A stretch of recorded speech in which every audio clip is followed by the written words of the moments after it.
pull up in front of a Borders bookstore in Uptown, section of Chicago that's undergoing some renovation these days. I'm feeling terrible, but I'm forcing myself to go because my publisher has arranged for a book signing here along with another author from the same publisher, a guy named Troy. It's freezing cold, and I walk across the street, head inside, and I'm completely lost. The place doesn't look set up for a book signing. I finally find myself talking to a store manager by the name of Carmel, C-A-R-M-E-L. Also talking to her is the business manager of my fellow author, Troy, and he's arranging for tables to be set up for us. They seem completely unprepared and a little understaffed. Finally, tables appear. Troy's table starts filling up with his book. Lots of his books, actually. He's got 70 books to his name. They're having trouble finding mine. They find 2 copies of a book that I'm actually not there to promote. But the book that I have out that I'm supposed to promote, Forgotten Tales of Illinois, they can't seem to find.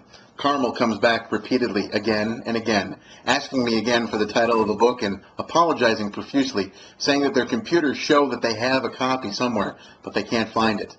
Troy tells me that Borders always manages to fuck things up. He says Barnes & Noble's the way to go. He tells me a lot of things, and I take a lot of notes, so I figure I get something out of it.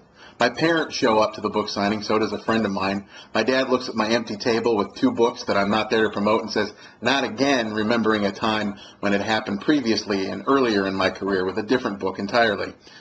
Finally, Carmel comes up shamefaced after the time has already passed when the book signing is supposed to start and says, we don't have any copies of your book. Maybe you can try coming back in January. She gets me tea. She then notices my parents are there, and she feels so embarrassed, she actually buys a copy of Troy's book that my dad has decided that he likes.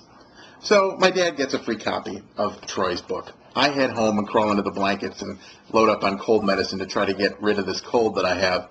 A few days later, I hear from my publisher who says, you know what, they did finally find some copies of your book buried way back in a storage room. When I tell my parents this, screaming and yelling and railing against a manager named Carmel and the Borders book chain, my dad holds up his hand and says, hey, I got a free book out of it.